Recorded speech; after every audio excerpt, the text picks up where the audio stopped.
Hi, I'm Stephanie Reid, and welcome to The Minutes.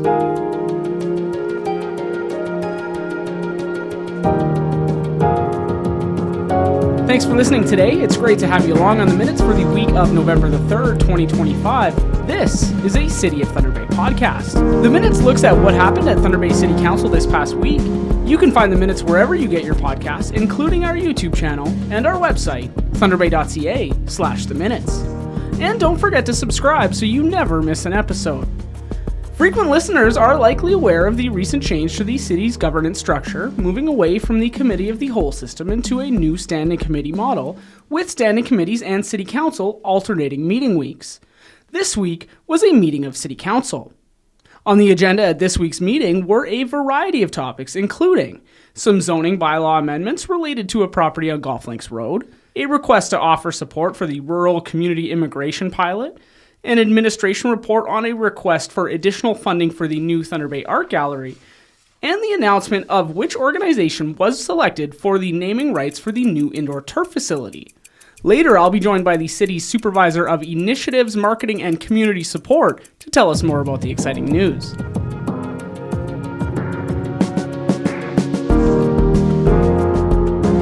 The meeting kicked off with Councillor Pasqualino providing a land acknowledgement, followed by a moment of silent reflection. The land acknowledgement is part of the new governance and meeting procedures, and each week a different member of council will take on that responsibility. Also a part of the new meeting procedures, each city council meeting is opened with a performance of the national anthem, sung or played by members of the community. Anyone with experience performing can apply to participate, making it a unique opportunity to showcase the talent and diversity of our city right inside council chambers. More information on how to apply can be found in the City Council section of the city website. This week, the anthem was performed by the students in the native language class at St. James School. Next up was a public meeting. A special public meeting is required whenever council is considering changes to the official plan or zoning bylaws. This week's public meeting was relative to a proposed development at 869 Golf Links Road, which would require a rezoning of the property to move ahead. The application was submitted by Forum Thunder Bay GP Incorporated for a proposed development of a community-scale commercial shopping center with 8 commercial buildings offering over 10,000 square meters of floor space for up to 3 restaurants, a grocery store, and several retail stores. There is transit available nearby on Golf Links, and vehicles would be able to access the site both from Innovation Drive and Golf Links Road. The site would have a total of 505 parking spaces and 46 drive-through spaces.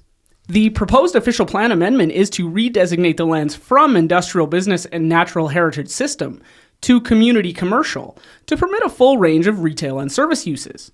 The concurrent zoning bylaw amendment would rezone the property from business zone with environmental overlay to the community commercial zone with some additional site-specific standards.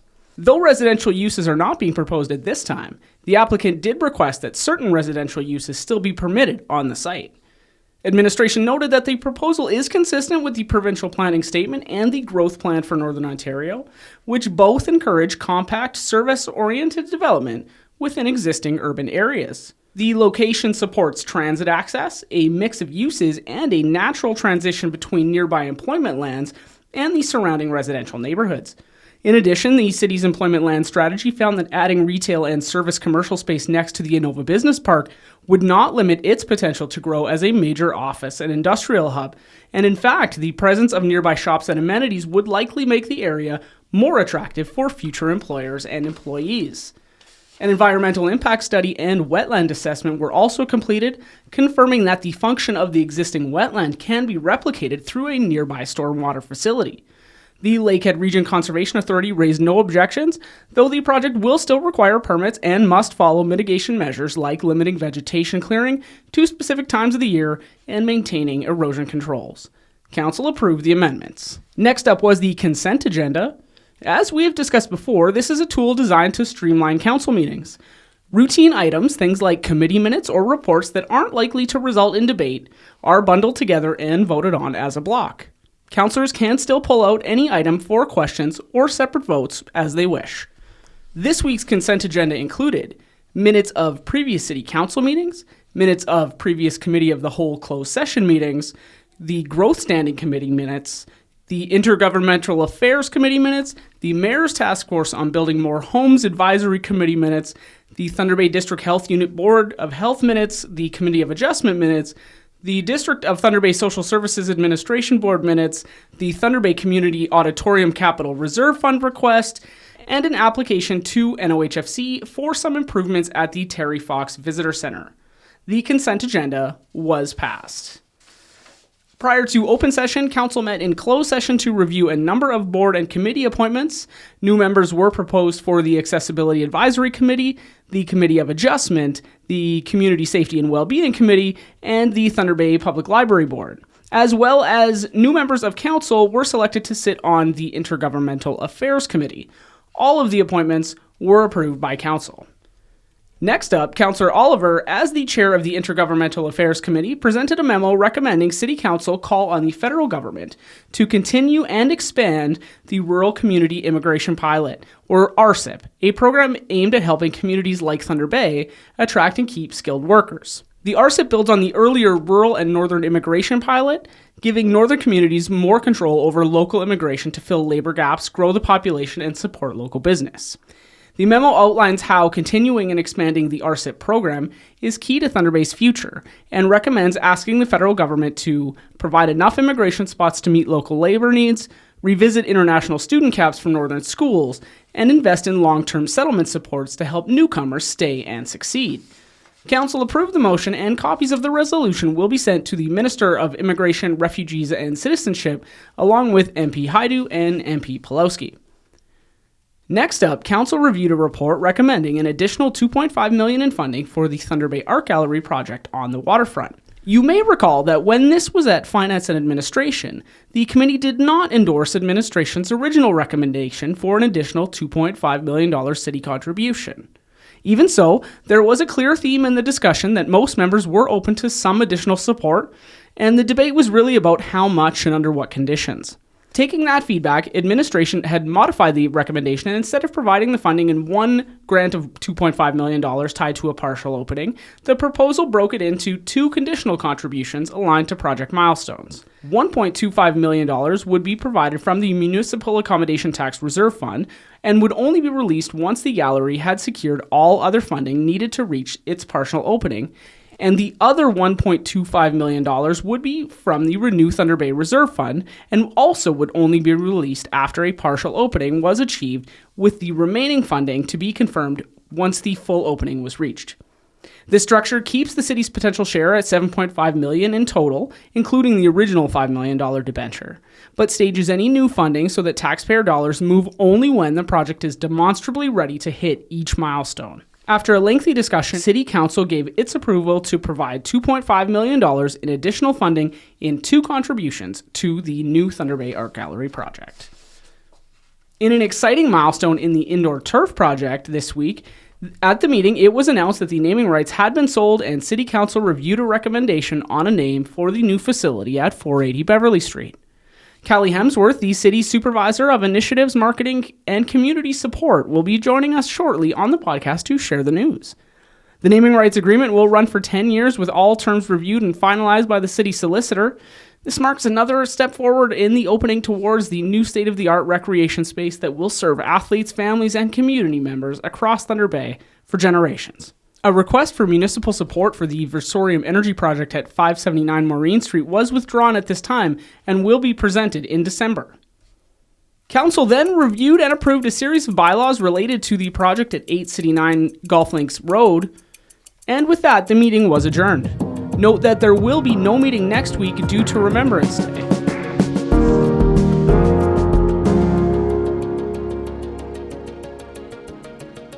Welcome to the Thunder Bay Neighborhood Services Map, your easy-to-use tool for discovering city services right in your neighborhood.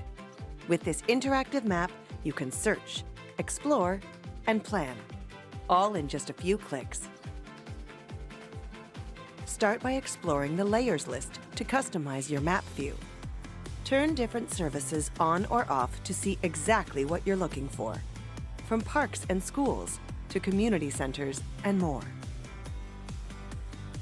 You can use the search bar to find a specific address or place. like your child's school or a nearby arena. Want to see what's nearby? Just drop a pin to explore services within a set distance. The sidebar will instantly update with a list of nearby options to make browsing easy. Click on any point of interest directly on the map to bring up more details, or click from the sidebar to highlight that spot on the map. They work together seamlessly. When you select a point of interest on the sidebar, additional details will appear beneath the selected item. To clear your search and start fresh, click on the trash bin icon located on the sidebar. Not sure when your garbage is picked up? Just click a blank spot nearby your location to bring up your ward's pickup schedule. It's that simple. Need directions? Simply switch to the Directions tab. Type or select your destination and choose how you'll get there, whether by walking, driving, or biking. Make finding your route a breeze. The Thunder Bay Neighborhood Services map puts the city at your fingertips. Start exploring today.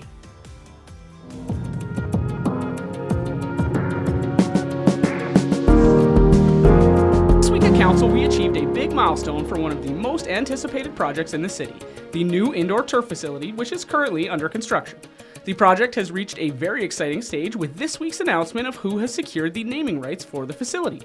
Joining me to share more about the partnership is Callie Hemsworth, the Supervisor of Initiatives, Marketing, and Community Support. Did I get that right? You got that right. Perfect. Thanks for joining us, Callie. Thanks for having me. So can you tell us a little bit about the exciting news that was announced at Council this week? For sure. So last night at Council, the multi-use indoor turf facility, it was brought as a recommendation to name the facility the T-Baytel Multiplex, and that was really an outcome of a successful naming rights sponsorship. Oh, that's fantastic. So I guess can you go into a little bit more detail about what that process is and how the partnership with the city and T-Baytel happened? For sure. So a little bit of background on this. So back earlier in 2025 in February, Council had approved an implementation plan for naming rights. So essentially said, yes, go forth and solicit some naming rights for some priority facilities, recreation facilities and parks assets as well. So now we're at the stage where we can actually, go and have sponsors approach us or approach sponsors. And so T-Baytel came to the city with the idea to have the naming rights sponsorship. And that was really exciting for the city. It's kind of the first big one that we have as part of our implementation plan. And so there's, a number of benefits of naming rights to the city. So it's really securing that long-term revenue. It goes towards offsetting our operating costs for that facility. So there's less pressure on the tax base to continue to operate these really exciting recreational facilities. Yeah, that's fantastic. And so I think we can probably think of this, but what makes T-Baytel the right partner for this? T-Baytel is very well known in the community as a community supporter. So it's not the first time that they've come and supported through a sponsorship, not just for the city, but through our city events, but also out in the community with community initiatives. So we really consider them to be a community champion. So it only made sense that they would come and approach us for this opportunity. Yeah, absolutely. And so I guess let's maybe get into the actual thing a little bit. Can you tell us the value and how we're going to receive that money? Yeah, so the value is $50,000 per year over a 10-year term, so a total value of $500,000 that would be going to offset operating costs over a 10-year term. And that would go towards the city's operating budget for that facility. And yeah, so I guess maybe clarify that. So does the money go into general revenue for all of the city, or will it remain for the facility? Yeah, so it's earmarked for that facility specifically. Yeah, that's fantastic. And so I guess beyond the name, how will T-Baytel be represented in the facility? I assume a big sign, but are there other things? Yeah, exactly. So one of the biggest naming rights benefits that you can offer to a sponsor is they will have their name on the exterior of the facility. So it will say T-Baytel Multiplex. So cars driving by and people coming into the facility, it's very obvious that they're part of that name. They also have other benefits in terms of, the name mentions in the media and in the sports sport world. So every time you have a practice there, every time you have a game there, a tournament, the T-Baytel multiplex will be referenced in that way. Also just, general brand awareness as part of it's a big, exciting new facility. So this is really one of the flagship facilities that it's a great opportunity to have those additional benefits of being out in the media right now. So I think that they're excited about that opportunity. Yeah, absolutely. It is very exciting, right? I drove by there the other day and the construction's come along and you can definitely feel it. It's definitely an exciting time. You mentioned at the beginning that this was part of a larger process to secure naming rights for potentially other facilities and parks. Can you tell us just a bit about that and what that process is like? Are we finding other things? Yeah, so we're early in the process of soliciting other naming rights sponsorships for other priority facilities that were listed in that 3-year implementation plan. But those opportunities are listed on the city's website right now. So if you go to the naming rights opportunities page, you would be able to find that, the Canada Games Complex, the Conservatory, arenas. There's also some secondary opportunities in the turf facility as well. So the T-Baytel sponsorship is for exclusive primary naming rights, the name of the facility. But the secondary naming rights would be the name of the individual fields. So, there's one large field that can be sectioned off into 4. And so there's opportunities there to have your name and logo associated with, field 1, field 2, field 3. So that's, another exciting opportunity. So, we are, I guess you could say, open for business for people that are interested. We've started to get some general interest so far. And so we're really looking forward to, the interest in the community and looking at building those relationships with the business community as well. Yeah, that's awesome. And so the information, if a local business is interested in sponsoring or acquiring naming rights for one of those fields, all the information is on the city website now? Yeah, that's correct. That's awesome. Well, thank you so much, Callie. That is it for this week's episode of The Minutes. A big thank you to our guest, Callie Hemsworth, the city's Supervisor of Initiatives, Marketing, and Community Support, for giving us some insight into the new name for the turf facility. And as always, thanks to you for listening. If you want more information about City Council, agendas, or minutes, visit thunderbay.ca/council. You can catch the minutes every week wherever you get your podcasts, on YouTube or on our website at thunderbay.ca/theminutes. If you haven't already, hit that subscribe button so you never miss an update. I'm Stephanie Reid. Thanks again for listening to The Minutes. Have a great week.